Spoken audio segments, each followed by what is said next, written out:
सभी को नमस्कार। आज के इस सत्र में हम आप सबने लैब असिस्टेंट का पेपर दिया होगा। उस विषय में भी कल हमने एक वीडियो डाला था, एक कट ऑफ के बारे में आपको बताया था, एनालिसिस करके कि संभावित कितनी कट ऑफ इस परीक्षा की रह सकती है। पूरा प्रयास किया गया था कि लगभग आपको अनुमानित जो कट ऑफ का एक सही आइडिया आपको दिया जाए, और आप लोग उससे सहमत भी हुए।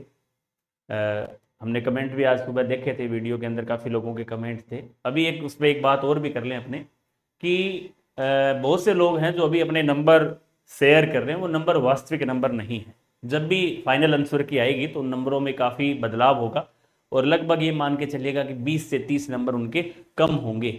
जैसे अपने व्यक्ति अपने एग्जाम दे के बाहर निकलते हैं, उस समय हमें ऐसा लगता है कि मेरे इतने मार्क्स हैं, लेकिन वास्तविकता से उसका ज़्यादा लेना देना नहीं होता है। लगभग विद्यार्थियों के साथ ऐसा होता है, तो आप ध्यान रहे, उस बात से भी आप चिंतित ना रहें। तो आज का हमारा जो ये सत्र है वो है कि वरिष्ठ अध्यापक, क्योंकि अभी लैब असिस्टेंट का पेपर भी हो चुका है। अब हमारे पास ऑप्शन एक ही है, जो कि जुलाई 2026 में आयोजित होने वाली एक बड़ी वरिष्ठ अध्यापक भर्ती, उस संबंध में आज का ये 20-25 मिनट का सेशन हमारा रहेगा। इस सेशन में हम बात करेंगे, मुख्य बिंदु जो है साइंस के लिए जो अंतिम समय है, अंतिम 2 महीने है, उसमें आप कैसे अपने आप को बेहतर रिजल्ट के साथ काम करें, बेहतर आप जो समय बचा हुआ है उसके अंदर अपने विषय को, अपने पेपर फर्स्ट को, पेपर सेकंड को कैसे मैनेज करें। इसके साथ साथ साइंस में जो पदों का वर्गीकरण है, उस पर साइंस के पदों में कितने पद बढ़ सकते हैं, साइंस विषय के अंदर जो वर्गीकरण आएगा, ये वर्गीकरण कब आएगा, इस विषय पे भी हम बात करेंगे। इसके साथ साथ परीक्षा की जो तिथि है उसमें कुछ बदलाव हो सकता है क्या आरपीएससी इसमें भी परीक्षा में बदलाव करेगी, या इसके साथ साथ फॉर्म रीओपन का ऑप्शन आरपीएससी देगी या नहीं देगी। ये सारे विषय आज के इस सत्र के अंदर रहेंगे। सबसे पहले हम क्रम से ही देखते हैं कि वरिष्ठ अध्यापक 2026 विज्ञान का जो पेपर है वो हमारा लगभग जुलाई 12 से लेकर 18 के बीच में हमारा समय, तो लगभग 12, 13 या 14 तारीख को आपका ये पेपर रहेगा। तो हमारे पास ठीक 2 महीने का समय अभी भी है, 60 दिन हमारे पास बचे हुए हैं। उसमें हमें बेहतर करना है, क्योंकि हमारे बहुत से साथी बीच के अंदर 1-2 महीने उन्होंने लैब की तैयारी भी अलग से की है। तो आपको थोड़ा इसमें चिंता करने की आवश्यकता नहीं है। कई बार हमें लगता है कि सर मैं तो बीच में लैब की तैयारी करने लग गया था या लग गई थी, तो उससे हमारी तैयारी पर कोई प्रभाव नहीं पड़ेगा। उससे कोई फर्क नहीं पड़ने वाला, क्योंकि दोनों का जो सिलेबस है लगभग सेम है, तो बहुत ज़्यादा अंतर दोनों में है नहीं। तो आप अपनी तैयारी को रेगुलर नियमित रखें, जो समय है उसके अनुसार आप अपना, क्योंकि अभी आपकी जो सिलेक्शन की संभावनाएं हैं वो पहले की तुलना में बढ़ी है, क्योंकि हमारे पास सीटों का आंकड़ा भी बढ़ेगा। तो आप यदि नॉर्मल भी आपने तैयारी कर रखी है, आप साइंस बैकग्राउंड से हैं, पेपर को पास करने की क्षमता रखते हैं, 60% यदि आप सही करते हैं, कट पिट के आपके 60% रह जाते हैं, तो भी आपकी संभावनाएं बनती है कि आप इस पेपर को क्वालिफाई कर पाए। तो ज़्यादा हमारे को ऐसे लोड नहीं लेना है कि हमें ऐसा लगे कि यार परीक्षाएं नज़दीक है और मेरा होगा कि नहीं होगा। पिछली कट ऑफ हम देखें वीडियो जैसे, या अपने आप को नेगेटिव रखें, उन चीज़ों से हमें दूर रहना है। आप जिस तरीके से लगातार पढ़ते आ रहे हैं उन चीज़ों को ही आप पढ़ते रहें, उन चीज़ों को आप बार बार रिविज़न करते रहें। एक ही पुस्तक को आप बार बार पढ़ें तो ज़्यादा बेटर रहेगा। जो आपके पास उपलब्ध हैं संसाधन, उसमें आपके नोट्स हो सकते हैं, आपके कोचिंग के नोट्स हो सकते हैं, कोई मॉड्यूल बुकलेट्स हो सकती है, या आपके अन्य कोई भी संसाधन, आप राजस्थान बोर्ड या एनसीईआरटी की पुस्तकें हो सकती है। सबसे इंपॉर्टेंट चीज़ है कि जैसे जैसे हम परीक्षा के नज़दीक जाते हैं तो हमें एक डर सा महसूस होता है कि वो नेगेटिविटी किसी तरह की हो सकती है, चाहे एग्ज़ाम का फोबिया उसको बोल सकते हैं, कि आपको लगेगा कि यार पता नहीं अभी लैब का पेपर हुआ है, आप उसको अन्य किसी भी तरीके से जोड़ सकते हैं। तो हमें इन चीज़ों से दूर रहना है, आपको अपनी तैयारी के अंदर मस्त रहना है। तो आप इसका सबसे बड़ा तरीका है कि आप एकांत में रहें, बहुत ज़्यादा लोगों के संपर्क में रहेंगे, बहुत ज़्यादा आप सोचेंगे, बहुत ज़्यादा लोगों से आप बातचीत करेंगे, तो हो सकता है आपको कोई व्यक्ति किस प्रकार राय दे या किस प्रकार से आपको बताए, तो उस दशा में हमें उसका नुकसान हो सकता है। अक्सर हम जब भी समय फ्री होता है तो आप सोशल मीडिया के माध्यम से एक्टिव होते हैं, या आप कोई टेलीग्राम चैनल के माध्यम से कोई न्यूज़ आपके सामने आती है, या आप कोई आपका दोस्त आपको बताता है, तो उस दशा में उन चीज़ों को आपको इग्नोर करना है। इस समय आप ज़्यादा से ज़्यादा फोकस करें कि अपना जो समय है, अपनी जो टाइम टेबल है, समय सारणी है, उसको आप नियमित रखें। जितना जो समय है 60 दिन के अंदर प्रयास करें। आप जिन टॉपिकों को अच्छे से कवर नहीं कर पाए उन टॉपिकों को आप अच्छे से पढ़ें, जिन टॉपिकों से ज़्यादा प्रश्न आ रहे हैं, क्योंकि हमें सबसे पहला टारगेट हमारा यही है। कुछ बच्चे ऐसे भी हैं जो नए हैं, जिन्होंने ज़्यादा समय से तैयारी नहीं की, उनके लिए ज़्यादा वीडियो महत्वपूर्ण है। जो पुराने व्यक्ति हैं जिन्होंने पिछला पेपर दिया है, इस पेपर में लगभग साल भर से तैयारी कर रहे हैं, उनको किसी भी प्रकार की समस्या नहीं आएंगी। लेकिन वो बच्चे जो अभी इस फील्ड में आए हैं पिछले 2-3 महीनों से, 4 महीनों से, उनके लिए आप सबसे पहले ये प्रयास करें कि इस पेपर के अंदर 40% का आंकड़ा है, 60 जो प्रश्न है, 150 प्रश्न आपके रहेंगे, उसमें से उन 60 प्रश्नों को आप कैसे ना कैसे वहां तक पहुंचे। तो उसके बाद आपको लगे कि हाँ हम 65 सही करें या 62 सही करें, 70 सही करें, वो बाद की बात है। लेकिन सबसे पहले आप मिनिमम जो क्राइटेरिया है, मिनिमम जो स्कोर है, उसको आपको अर्जित करना बहुत जरूरी है। उसके लिए आप एक विषय पर पकड़ करके इसको अचीव कर सकते हैं। आपका केमिस्ट्री विषय है तो आप बहुत अच्छा कर पाएंगे। बहुत से बच्चे कहते हैं कि हम केमिस्ट्री विषय से हमने अध्यापन करवाया है, पढ़ाया है 2-3 साल गवर्नमेंट प्राइवेट स्कूल के अंदर, तो उसका भी काफ़ी इफेक्ट रहता है, क्योंकि केमिस्ट्री विषय का पेपर बहुत ज़्यादा डिफिकल्ट आता नहीं है, सिंपल पेपर आता है। और बायो, यदि आपका बैकग्राउंड है, यदि बहुत से ऐसे मैथ के बच्चे भी हैं, बायो बैकग्राउंड है, तो आपको भी जैसे कुछ यूनिट्स हैं जहाँ से बहुत ज़्यादा प्रश्न पिछली 2 परीक्षाओं के अंदर आए हैं। हालांकि मैं ये कभी नहीं कहूँगा कि आपको इसी यूनिट से, जैसे हमारा एक आइडिया है कि इस यूनिट से लगभग 2-3 कभी 4, लेकिन कई बार यूनिट टारगेट हो जाती है। यूनिट टारगेट होने का मतलब है कि पिछले परीक्षाओं में हमने कुछ देखा है कि एक यूनिट से 10-10 सवाल आ जाते हैं। उस समय हमें समस्या आ जाती है कि सर ने तो ये बोला था कि प्लांट टेक्सोनॉमी से 3 आएंगे, एनिमल फिजियोलॉजी से 4 आएंगे, या प्लांट फिजियोलॉजी से 5 आएंगे। ये चीज़ें तब कारगर होती है, तब एग्जामिनर पेपर को व्यवस्थित तरीके से बनाए, हर यूनिट से सवाल थे, उस समय बिल्कुल वो सही है। लेकिन कई बार अब जैसे आपने देखा होगा, कुछ चीज़ें हमेशा हमें रटने से ही कुछ नहीं होने वाला। आपने पहले के पेपरों में देखा होगा काफ़ी परिवर्तन, जैसा लेब के अंदर पहली बार ऐसा हुआ है कि आपको सभी जो प्रश्न है वो कूट मिलान और एसुमिलित वाले दिए गए थे। कभी ऐसा लेब के अंदर कभी नहीं हुआ, पहली बार किया। इसके साथ प्रश्न मिक्स दिए गए, पहले क्या है, फिजिक्स के 20 सवाल दे दिए, केमिस्ट्री के जो 30 आ रहे हैं 30 दे दिए, और आपके बायो के 30 हैं तो 30 एक क्रम में थे। लेकिन इस बार इन्होंने क्या किया कि सभी सवाल मिक्स करके दे दिए। तो उससे बच्चा क्या है, जिसको बहुत अच्छी तैयारी है, जिसको पेपर आ रहा है, वो भी क्या होता है, कंफ्यूज होता है।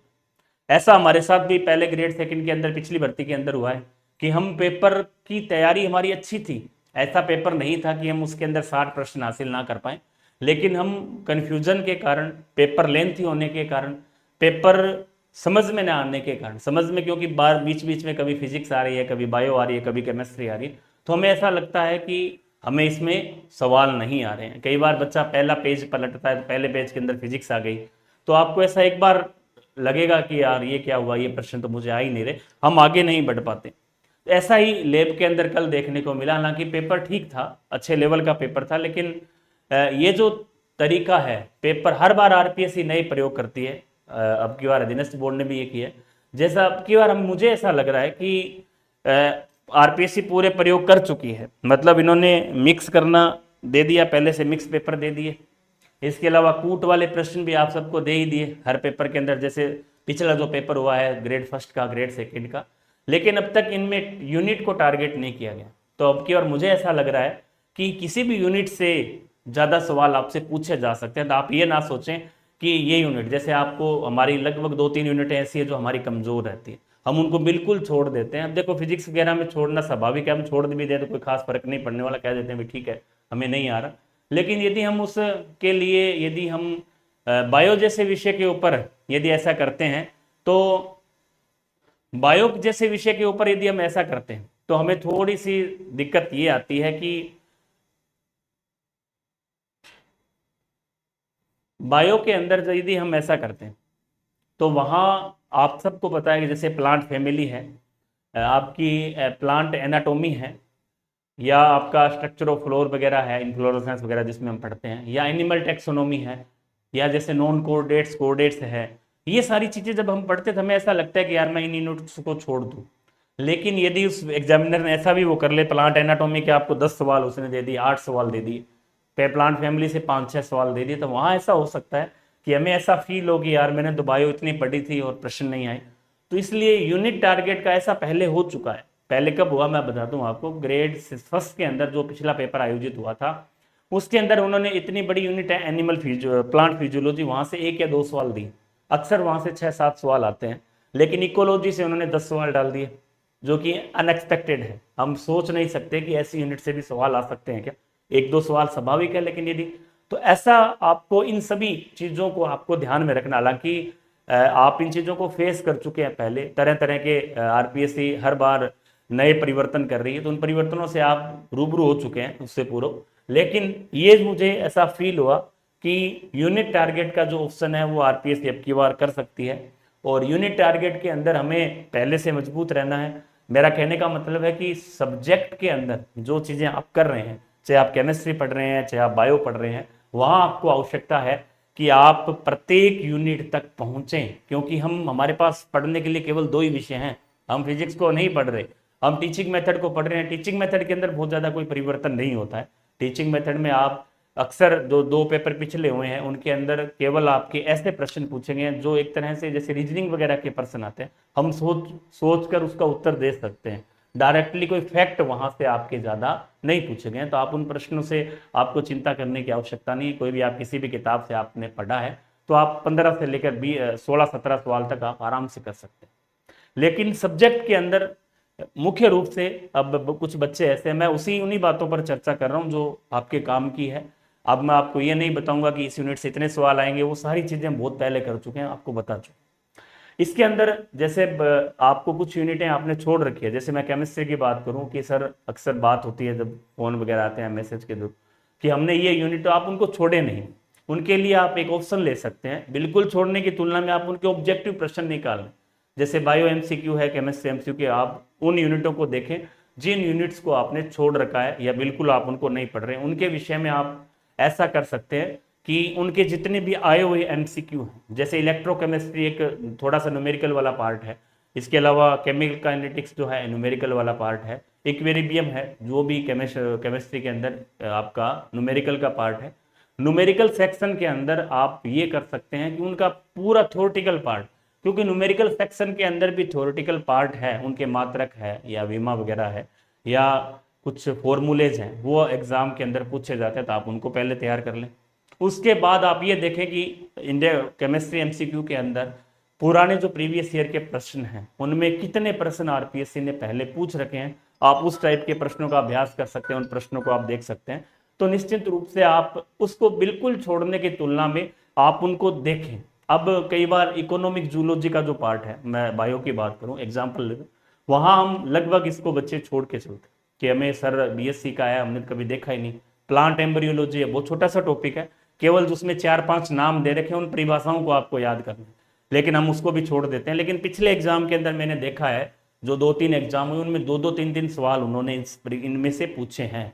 तो आप इनको बिल्कुल छोड़ने की तुलना में एक बार आप रिवीजन कर दें। हाँ, इनमें से आने वाला सवाल बहुत ज्यादा टफ नहीं होता, बहुत ज्यादा हार्ड नहीं होता, केवल सिंपल प्रश्न मिलान कूट आधारित हो, वो भी आपको आराम से, आप एक आधा सवाल कूट वाला यदि प्रश्न आ रहा है तो उसमें चारों में से आपको एक भी आ रहा है तो आप उस सवाल को कर सकते हैं। ऐसा मैंने पिछली दोनों परीक्षाओं के अंदर देखा। ऐसा कल भी मैंने अनुभव किया कि जो कूट मिलान वाले प्रश्न थे उनमें यदि आपने 1 या 2 सवाल आपको चारों में से आ रहे हैं तो आपका पूरा सवाल सही है। ऐसा एक आधे प्रश्न में था कि आपको उसके लिए मिनिमम 3 आने चाहिए, ऐसा नहीं था, एक आधे सवाल को छोड़कर बाकी लगभग में 1 और किसी में 2, तो आपको वहां ज्यादा फायदा रहता है। लेकिन पेपर हमारा थोड़ा सा उससे क्या हो जाता है, लेंथी। तो हमारी हैबिट उस तरह की नहीं थी, जब हम पहली बार किसी चीज को फेस करते हैं तो वहां समस्याएं आती हैं। ये समस्याएं आपको नहीं आएंगी। आप थोड़ा सा अपने टाइम टेबल में भी सुधार कर सकते हैं पेपर फर्स्ट के अंदर, पेपर सेकंड के अंदर, क्योंकि बहुत से बच्चों की रुचि पेपर फर्स्ट के अंदर है तो वो बार बार पेपर फर्स्ट ही फर्स्ट को पढ़ रहे हैं। ऐसा भी नहीं करना है, क्योंकि पेपर फर्स्ट के अंदर ठीक है हम बहुत अच्छा कर सकते हैं, लेकिन उसकी ये सीमा है। ये नहीं है कि हम उसको बहुत ज्यादा पढ़ेंगे तो हम वहां 100 में से 100 सवाल सही कर देंगे, ऐसा नहीं होगा। पेपर फर्स्ट के अंदर आपका इतना टारगेट रखें कि आप 60 से लेकर 65 सवाल तक आप सही करें, ये कोशिश आप कर सकते हैं, जो जरूरी भी है। और यहां तक यदि आप पहुंच जाते हैं 60 से 65 सवाल, तो आप अच्छी रैंक के साथ पेपर फर्स्ट के अंदर आप अपनी बढ़त बना सकते हैं। लेकिन पेपर सेकंड के लिए जैसा मैंने बताया आपको कि 60 सवाल हमें सही करने हैं। अब 60 सवाल का टारगेट उन लोगों के लिए मैं कह रहा हूं जो लोग बिल्कुल नए हैं, जो पिछले 2-3 सालों से ही 2-3 महीनों से ही इस परीक्षा में जुड़े हैं, वो लोग जरूर 60 पे काम करें। 60 पे काम करने के लिए बेसिक सा कॉन्सेप्ट है, आप ऑब्जेक्टिव प्रश्नों का सहारे से उस पूरी यूनिट्स को एक बार आप रिवाइज कर सकते हैं, क्योंकि हमारे पास 2 महीने का समय है। तो आप एक बार सारी केमिस्ट्री को, सारी बायोलॉजी को, टीचिंग मेथड को बहुत अच्छे से निकाल सकते हैं। हो सकता है खुदा न खास्ता इतनी बड़ी सीटें हैं 1800, जैसा मैंने आपको बताया था कि लगभग 1700-1800 सीटें आपकी हो जाएंगी। तो उसके बाद अनुमान हम लगाएं तो आप पास आउट हो जाएंगे, यदि जिन लोगों का दोनों पेपर पास ऐसा होगा, क्योंकि 350 सीटों पर ऐसा हुआ है तो स्वाभाविक है कि ऐसा होगा। तो आप एक बार प्रयास कर सकते हैं। कई लोग ऐसे भी कह रहे हैं कि सर हमने तो अभी शुरू किए हैं, क्या हम इस परीक्षा को पास कर सकते हैं? कोई जरूरी नहीं है ऐसा। जो जितना ज़्यादा टफ पेपर आता है वहाँ कुछ लोगों को फायदा भी होता है। जैसे हमने लैब असिस्टेंट 2016 के अंदर देखा था, हमारे जीवन का या आपके जीवन का भी बहुत एक अलग लेवल का पेपर था, जब हम सोच भी नहीं सकते थे कि सन 2016 के अंदर आज से 9 साल पहले, 10 साल पहले इतना लेंथी पेपर भी आ सकता है क्या। लेब असिस्टेंट की जब शुरुआत हुई तो दिनस्थ बोर्ड ने शुरुआती दौर के अंदर 2-3 पेपर इस प्रकार के दिए थे, चाहे वीडियो का हो, पटवारी का हो, या इसका हो लेब असिस्टेंट का। तो वहां बहुत से लोगों का सिलेक्शन हुआ था, कारण सीटें खाली कुछ रही थी, लेकिन ऐसे लोगों का सिलेक्शन भी हुआ था जिन्होंने बहुत लंबी तैयारी नहीं की, कारण पेपर सेट बैठने पे है।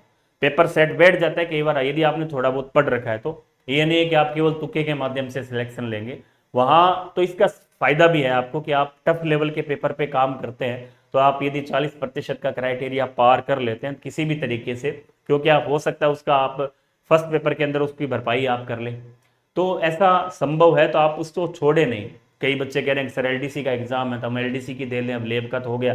तो आप एलडीसी वगैरह की जाने की तुलना में यदि आपने 2-3 महीने इस विषय को पढ़ा है तो आप कंटिन्यू 2-3 महीने आगे जो 2 महीने बचे हैं उसमें भी आप कंटिन्यू रहे, उसके बाद आपको लगे तो आप अन्य एग्जाम की तैयारी कर सकते हैं। तो मेरा बेसिकली कहने का उद्देश्य यही है कि आप नियमित रूप से तैयारी करें, जारी रखें, निश्चित तरीके से आप इस परीक्षा के अंदर पास होंगे। आपको लगेगा एग्जाम होने के बाद कि यार ये क्या हुआ, ऐसा पहली बार होगा। क्यों होगा? क्योंकि सीट बहुत ज़्यादा है। और आपने देखा होगा पहले भी ग्रेड फर्स्ट के अंदर 2016 में जो भर्तियां हुई थी वहां हमारे ऐसे साथियों का चयन हुआ था, आप इसको अदरवाइज ना लें, जिन लोगों का कभी ग्रेड थर्ड के अंदर भी चयन नहीं हुआ। 3100 पोस्ट से, जैसे पॉलिटिकल के अंदर, हिंदी के अंदर ऐसे लोगों का चयन हुआ था जिन लोगों का पहले कभी भी बहुत से एग्जाम उन्होंने दिए, कांस्टेबल से लेकर ग्रेड फर्स्ट तक के, कभी चयन नहीं हुआ। तो बड़ी भर्तियों का ये फायदा भी होता है कि पेपर हमारे सेट बैठ जाए तो हम बहुत अच्छे तरीके से अच्छी रैंक से सिलेक्शन ले सकते हैं। तो आप उसको छोड़ने की बजाय कंटिन्यू उसमें रहें, उसकी तैयारी जारी रखें। 2 महीने के अंदर आपको अपना 100% देना है तो आप इस परीक्षा में सफल हो सकते हैं।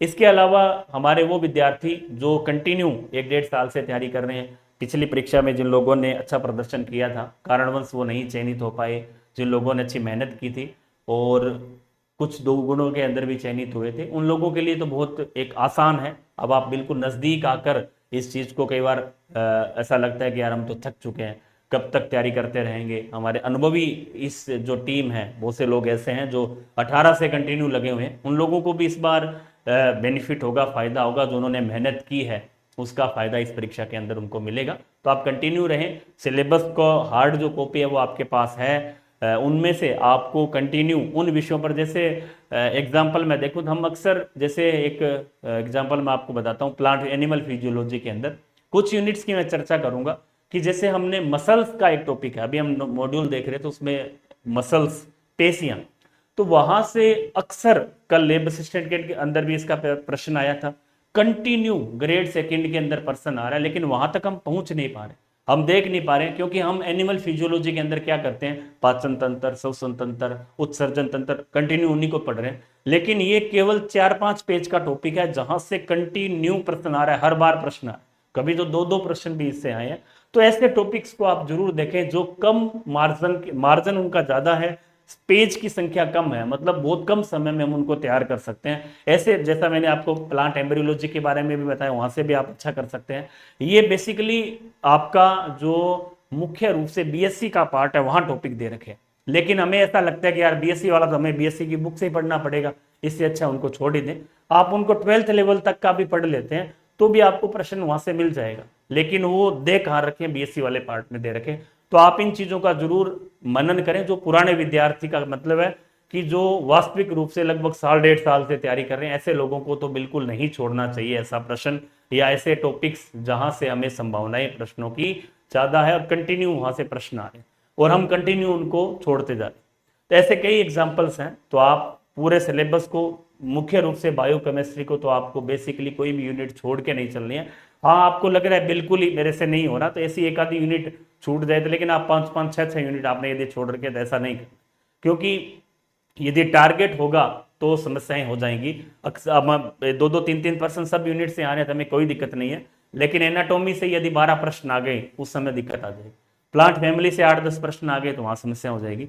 तो वहां उन चीजों से हमें बचना है, क्योंकि अभी हमारे पास समय है, आप कंटिन्यू तैयारी कर रहे हैं, आपके ऊपर ये दबाव नहीं है उन लोगों के लिए जो पुराने विद्यार्थी हैं कि आपका सिलेक्शन नहीं है। ये तो आप सोच भी नहीं सकते कि इस भर्ती में हमारा चयन नहीं होगा। अब आपको उस पीड़ा को, जो पीड़ा आपने पहले से ही है पिछली परीक्षा के अंदर, उसको हमें रैंक के अंदर बदलना है। आप बेसिकली अच्छी रैंक से चयनित होंगे इस परीक्षा के अंदर।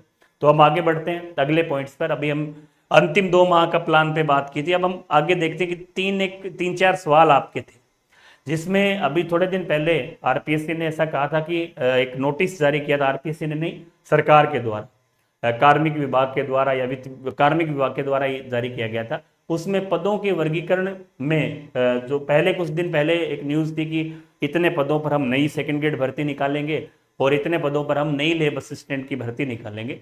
लेकिन उन्होंने क्या किया कि उन पदों को पुरानी भर्ती के अंदर जोड़ दिया। उन्होंने कहा है कि ये फाइल हमारी इस भर्ती के लिए आरपीएससी को भेज दी गई है। तो वहां पदों की जो संख्या है 6500 प्लस 4037, यदि हम बात करें मेरा आईडी से इतना ही है, 6500 पद प्लस 4037, ये हमारे नवीनतम पद हैं और ये हमारे पुराने पद हैं। इनको जोड़ने के बाद ये हमारे 10,537 पद बनते हैं। ये जो पद हैं, ये जो पद हमारे बन रहे हैं, इन पदों पर भी भर्ती की संभावनाएं, जो पहले हमें क्या था कि नई भर्ती आएगी, लेकिन इनको इन्होंने क्या है जोड़ दिया है। इसकी वित्तीय मंजूरी तक मिल चुकी है और फाइल आरपीएससी तक जा चुकी है। तो कभी भी आने वाले कुछ समय में इसकी विज्ञप्ति जारी होगी। ये बिल्कुल क्लियर हो गया है कि इसकी विज्ञप्ति नई सिरे से जारी करनी पड़ेगी। लेकिन जब भी हम पिछली बात करें, अब देखो हमें तो ये भी अनुभव, इस बात का हमें भी एक्सपेक्टेड नहीं था कि ऐसा भी होगा क्या, क्योंकि लगातार पिछले 2 साल से सरकार क्या कर रही है कि छोटे छोटे पदों पर भर्ती निकाल रही है। हर एक व्यक्ति को ऐसा ही था कि आपको भी लगा होगा, हमें भी ऐसा ही था कि इस भर्ती में नए पद जोड़े नहीं जाएंगे, क्योंकि इन्होंने साफ मना किया था पीछे कि हम नई भर्ती निकालना चाहेंगे, नए लोगों को मौका देंगे। लेकिन इस बार हो सकता है सरकार की क्या आगे है, किसने कहा है, क्या हुआ, इस चीज का हमें नहीं अनुभव। लेकिन अभी फाइनली इन्होंने क्या किया है कि इन पदों को उसके साथ ऐड किया, जोड़ा है। जोड़ने का बाद नियम क्या है, नियम यही है कि जब तक आप पद जोड़ते हैं तो इसकी संशोधित विज्ञप्ति आपको निकालनी पड़ेगी। ठीक है, अब संशोधित विज्ञप्ति पहले भी ऐसा हुआ है, ऐसा नहीं है कि ये पहली बार हुआ है। ये 2016 की भर्ती में भी हो चुका है और एक भर्ती और थी, मुझे ध्यान नहीं है, उसके अंदर भी ऐसा हुआ था कि ग्रेड, हाँ 2016 की भर्ती थी, ग्रेड फर्स्ट की और ग्रेड सेकंड की दोनों। वहां परीक्षा होने के बाद पदों को जोड़ा गया था। लेकिन इस बार उन्होंने क्या किया, परीक्षा से पूर्व पदों को जोड़ा है। परीक्षा से पूर्व यदि पद को जोड़ते हैं और साल भर, क्योंकि इसके फॉर्म जो है लगभग आपके जुलाई 2025 में भरवाए गए थे, जुलाई 2025 के अंदर ये फॉर्म भरवाए गए थे आपसे। लगभग 12-13 जुलाई को इसकी विज्ञप्ति आई थी, वहां से लेकर 1 महीने तक ये चले थे, अगस्त के शुरुआती दौर। तो वहां नियम क्या कह रहा है कि आपको फॉर्म भरवाए 1 वर्ष हो गया, और 1 वर्ष के बीच हमारे बहुत से विद्यार्थी ऐसे हैं जो बीएड अपियरिंग में थे, जिन लोगों ने फॉर्म नहीं भरा।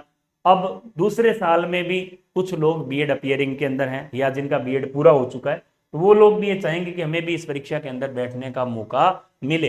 यदि आरपीएससी संशोधित विज्ञप्ति जारी करती है, या ऐसा ऑप्शन होगा, क्यों नहीं होगा, क्योंकि यदि इनका ऐसा होता तो वो इसकी जो परीक्षा है उसके बाद ही पद जोड़ते। यदि परीक्षा से पहले पद जोड़ते हैं तो इनको संशोधित विज्ञप्ति जारी करनी पड़ेगी, और संशोधित विज्ञप्ति के अंदर इनको पद का डिवाइडेशन दोबारा से करना पड़ेगा, हर एक विषय पर अलग से दोबारा, क्योंकि पहले जो विज्ञप्ति आई है उसके अंदर 6500 पदों का वर्गीकरण कंप्लीटली आ चुका है। अब यह वर्गीकरण दोबारा 10,537 पदों पर आएगा। उस दौरान प्रत्येक विषय के अंदर कितने पद बढ़ेंगे, कि हर एक विषय के अंदर जिसके अनुसार इनके पास इन्होंने जैसे ही कोई विज्ञप्ति आरपीएससी के पास जाती है या विज्ञप्ति आरपीएससी जारी करती है तो पदों का वर्गीकरण किस आधार पर होता है कि ये जो खाली पद हैं जो हमारा निदेशालय है यहाँ से एक सूची जाती है कि हमारे पास सेकंड ग्रेड के इतने पद खाली हैं और इतने पदों पर हम डीपीसी कर रहे हैं। जैसे इन्होंने कहा कि हमें 10,000 रुपये भर्ती करनी है, 10,000 शिक्षक लेने हैं तो 5,000 शिक्षकों की नई भर्ती होगी और 5,000 शिक्षक आपके सीधी भर्ती से आएंगे। तो हमने 10,000 का मान लिया, अब हम यहाँ क्या करेंगे, यहाँ 4,037 पद ये जोड़ रहे हैं तो 4,037 का मतलब है टोटल भर्ती हमारी कितनी हो गई, लगभग 10,537। अब क्योंकि अभी आपने देखा होगा लगभग 11,000 के आसपास डीपीसी कंप्लीट हुई है ग्रेड सेकंड की, ग्रेड फर्स्ट के अंदर, और थर्ड ग्रेड की ग्रेड सेकंड के अंदर भी होनी है, तो वो इसी आधार पर होगी बराबर संख्या के अंदर। तो अब हम बात करें संशोधित विज्ञप्ति यदि जारी आरपीएससी करती है तो करने के बाद यदि देखो वो आरपीएससी के ऊपर है, लेकिन अब तक जब भी आरपीएससी ने संशोधित विज्ञप्ति जारी की है तो उसमें समस्याएं ये है कि एक तो वो लोग जो लोग ये कहेंगे सर हमें रीओपन फार्म का ऑप्शन दो क्योंकि हम तो उसमें एलिजिबल नहीं हो पाए थे, अब हमारा 1 साल का समय हो चुका है तो हमें भी इसमें यदि आप संशोधित विज्ञप्ति निकाल रहे हैं, विज्ञप्ति आप दोबारा जारी कर रहे हैं तो हमें इसमें मौका दो फॉर्म भरने का। और यदि उन्हें फॉर्म भरने का मौका दिया जाता है तो कई ऑप्शन खुल जाते हैं, क्योंकि यदि किसी भर्ती में फॉर्म दोबारा भरवाए जाएंगे तो ऐसा संभव नहीं है कि आप 1 महीने के अंदर एग्जाम करवा लेंगे भाई। ये ऐसा जैसे आज तक वैकेंसी नहीं आई है, आप मान के चलें 5, 7, 10 दिन और भी निकल जाए, उसके बाद विज्ञप्ति आएगी तो उसमें फॉर्म भरने का ऑप्शन उनको खोलना पड़ेगा, और फॉर्म भरने का ऑप्शन खुलेगा तो आप मान के चलें लगभग 15-20 दिन तक फॉर्म चलेंगे। वही लोग बाद में ये कहेंगे कि सर एग्जाम में भी हमें समय चाहिए क्योंकि हमने तो फॉर्म ही अभी भरा है, तो ये चीजें उलझती जाएंगी। अब इस पर क्या होगा क्या नहीं होगा, मैंने आपको प्रोसेस बता दिया कि ये प्रोसेस इसका रहता है।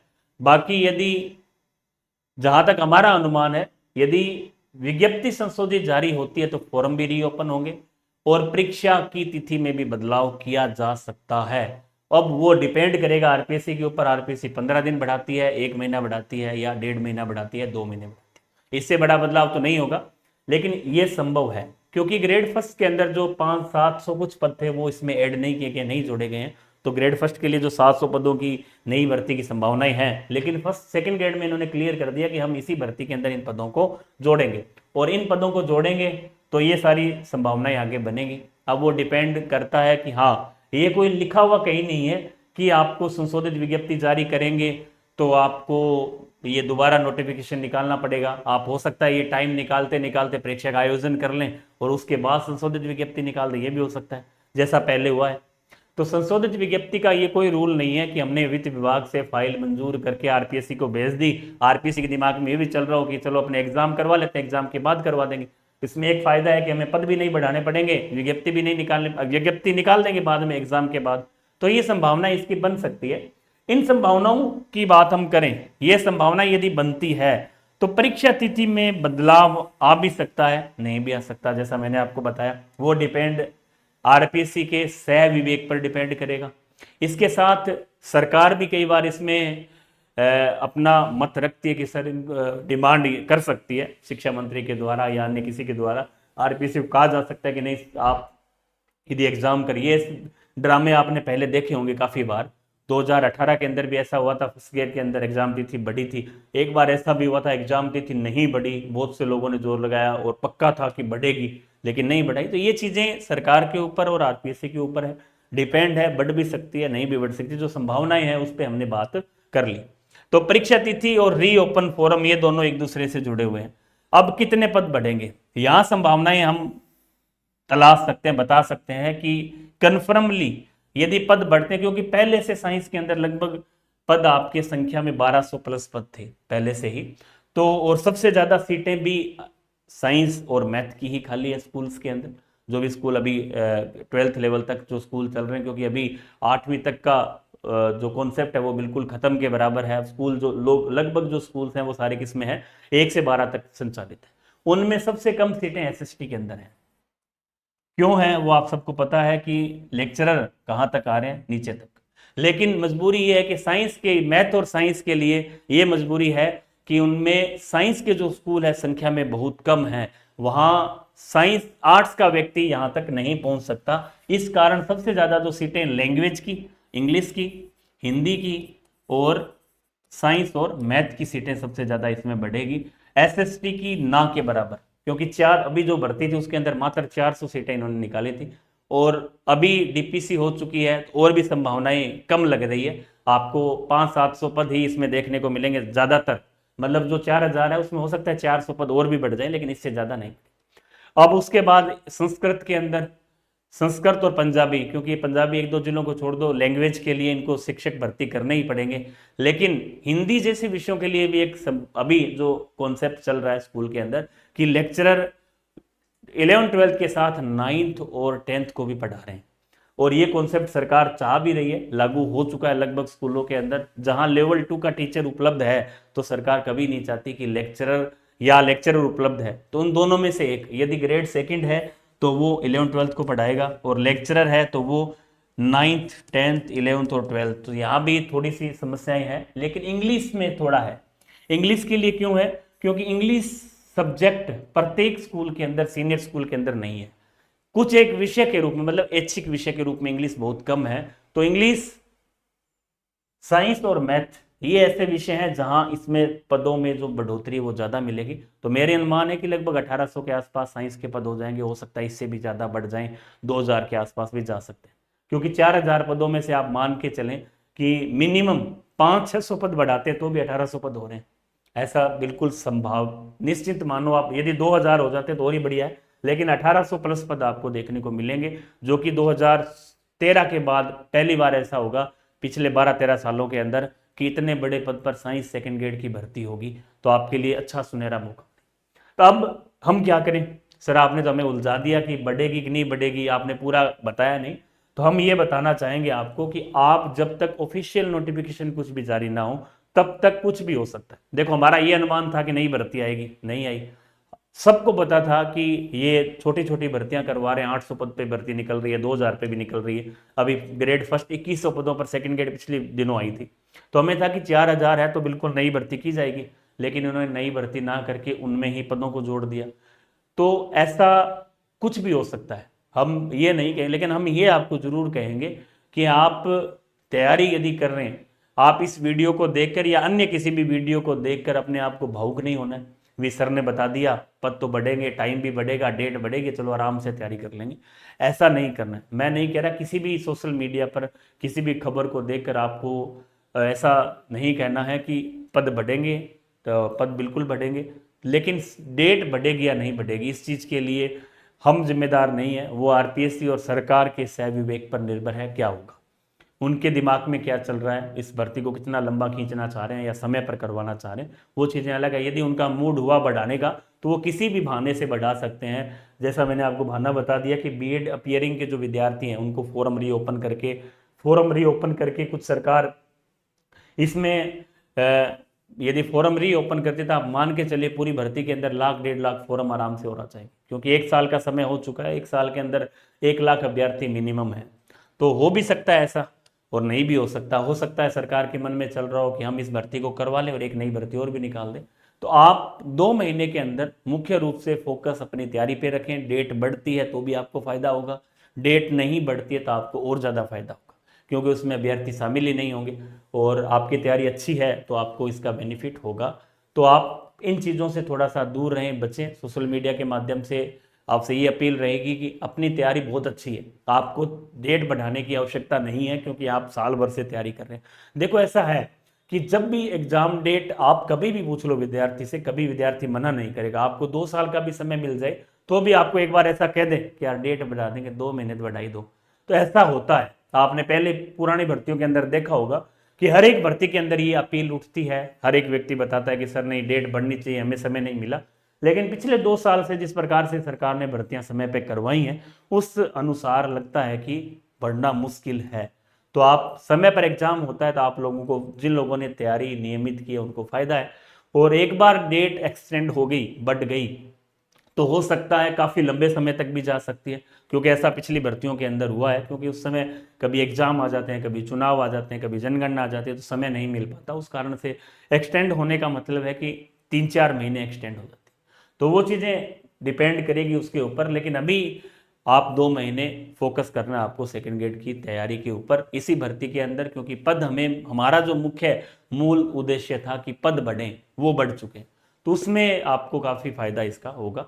तो आज एक सूचना और भी है कि हमें मॉड्यूल जो 3 नंबर मॉड्यूल बायो का रहा हुआ था उसकी लॉन्चिंग भी आज हम करेंगे, और उसमें हमारी 4-5 यूनिटें मुख्य रूप से हैं। उन यूनिट्स के अंदर हम जो यूनिट्स आप नहीं पढ़ पाए उनका मॉड्यूल नंबर 3 आज हम लॉन्च कर देंगे, उसके ऑर्डर आज से शुरू कर देंगे, ताकि आप आज ये बुक प्रिंटिंग के लिए जाएगी तो आगामी 4-5 दिन के अंदर आपको ये बुक उपलब्ध हो जाएगी। जैसे ही यहाँ उपलब्ध होगी तो हम यहाँ से इस बुक को रवाना करेंगे। इसके अलावा आप ग्रेड सेकंड साइंस की तैयारी कर रहे हैं तो एक सूचना समझ लो आप, या आप लोग अभी आपको ध्यान नहीं है, तो हमारी ग्रेड सेकंड साइंस के लिए बेहतरीन मॉड्यूल हमने लॉन्च कर रखे हैं, निकाल रखे हैं। उन मॉड्यूल के माध्यम से बायो के अंदर आज तीसरा मॉड्यूल होने के बाद 3 मॉड्यूल के अंदर हमारी पूरी बायो कंप्लीट होगी। तीनों मॉड्यूल आपको ऑनलाइन उपलब्ध है, आप एक साथ मंगवा सकते हैं, अलग अलग मंगवा सकते हैं, लेकिन केवल ऑनलाइन उपलब्ध। इसके साथ साथ बायोलॉजी की एमसीक्यू बुक अपडेट हो चुकी है, 2025 तक के सारे भर्ती परीक्षाओं के प्रश्न उसमें डाल दिए गए हैं। अभी 20-25 दिन पहले ही ये बुक आपकी उपलब्ध हुई आई है। और इसके साथ साथ केमिस्ट्री एमसीक्यू की अपडेट बुक आ चुकी है। केमिस्ट्री का मॉड्यूल 1 जिसके अंदर केमिस्ट्री का 50% सिलेबस है वो भी हमारा अपडेट है, आ चुका है। ये सारी यदि आप एक साथ इसका ऑर्डर करते हैं तो ये 1489 रुपये के अंदर ये सारे मॉड्यूल आपको, केमिस्ट्री का 1 मॉड्यूल, बायो के 2 मॉड्यूल और दोनों की एक एमसीक्यू बुक आपको मिलेगी। इसके लिए आपको करना क्या, इस मेथड का प्रयोग करना, इसमें दिए गए नंबर पर आपको ये सारी सूचना व्हाट्सअप करनी है। इसके साथ साथ यदि आप चाहें कि हमें तो सर एमसीक्यू ही लेनी है केवल, तो ये आपकी बायोलॉजी की केवल एमसीक्यू उपलब्ध है, जो आप 340 रुपये पे करके इस नंबर पर आप व्हाट्सएप पर अपनी सूचना प्रेषित करके मंगवा सकते हैं। ये मैं आपको कह रहा हूँ कि ये केवल ऑनलाइन उपलब्ध है। इसमें एमसीक्यू पर्सन हमारे टॉपिक वाइज ग्रेड सेकंड के जितने भी पेपर हुए हैं वर्तमान पैटर्न को फॉलो करते हुए ये सारी चीज़ें उसके अंदर दे रखी है। इसके साथ साथ ये हमारी केमिस्ट्री की एमसीक्यू है, ये हमारी बायो की एमसीक्यू है, दोनों अपडेटेड हैं। दोनों का आप एक साथ ऑर्डर करते हैं तो ये आपकी 690 रुपये के अंदर है। और इसके लिए भी आपको इस चैनल को फॉलो करना, वहाँ भी आपको ये आपका पूरा जो पंपलेट आपको दिखाई दे रहा है वहाँ मिल जाएगा। इसके साथ साथ इस नंबर पे ही आपको क्या करना है, ये सारी सूचना अपना एड्रेस, जो पोस्ट ऑफिस का एड्रेस है वो आपको यहाँ भेजना है। इसी तरह बायोलॉजी के मॉड्यूल, इनमें परिवर्तन आज कर देंगे हम, क्योंकि बायोलॉजी के तीनों मॉड्यूल आ चुके हैं, तो आप एक साथ भी इनको ऑर्डर कर सकते हैं। बायो एमसीक्यू प्लस बायो के तीनों मॉड्यूल, या आप मंगवाना चाहें केमिस्ट्री एमसीक्यू, बायो एमसीक्यू का मैंने आपको बता दिया। इसके अलावा तीनों मॉड्यूल बायो के और प्लस एमसीक्यू का आप ऑर्डर कर सकते हैं। एक ये सूचना भी है कि 399 रुपये के अंदर लास्ट टाइम है, समय काफ़ी कम है, तो आप क्विक रिवीजन यदि चाहते हैं, कुछ अच्छे प्रश्नों का संग्रह है, तो हमने टेस्ट सीरीज एक रिवीजन के लॉन्च किए थे भी थोड़े दिन पहले। ये टेस्ट सीरीज हमारी 12 अप्रैल से शुरू हुई थी, जो कि परीक्षा से लास्ट टाइम थोड़े दिन पहले तक चलेगी, लगभग 1-2 दिन पहले कंप्लीट होगी, जिसके अंतर्गत 21 पेपर हमने आयोजित करवाए हैं। ये सारे पेपर आपको इस टेस्ट सीरीज के अंदर मिलेंगे, तो इसको भी आप ज्वाइन कर सकते हैं। इसके लिए आपको एग्जाम हेल्प सूरतगढ़ का एप्लीकेशन डाउनलोड करना है। तो आज हमने बात की साइंस के कुछ विषयों पर, जिसमें पद बढ़ेंगे नहीं बढ़ेंगे, विज्ञप्ति का क्या आसार हैं, या आप 2 महीने के अंदर अपनी तैयारी को कैसे बेहतरीन कर सकते हैं। अभी थोड़ी देर बाद हमारी जो बायो सेकंड ग्रेड साइंस का मॉड्यूल नंबर 3 जो अंतिम मॉड्यूल है उसकी लॉन्चिंग है, तो आप उसमें जुड़कर आप उसमें हम इंडेक्स वगैरह भी आपको बता देंगे, या टेलीग्राम पर इसकी जो डेमो कॉपी है वो भी हम डाल देंगे, तो उसमें आप पता कर सकते हैं और अपने ऑर्डर आज से ही शुरू कर दें, ताकि आपको समय पर इसकी जो डिलीवरी है वो मिल सके। धन्यवाद।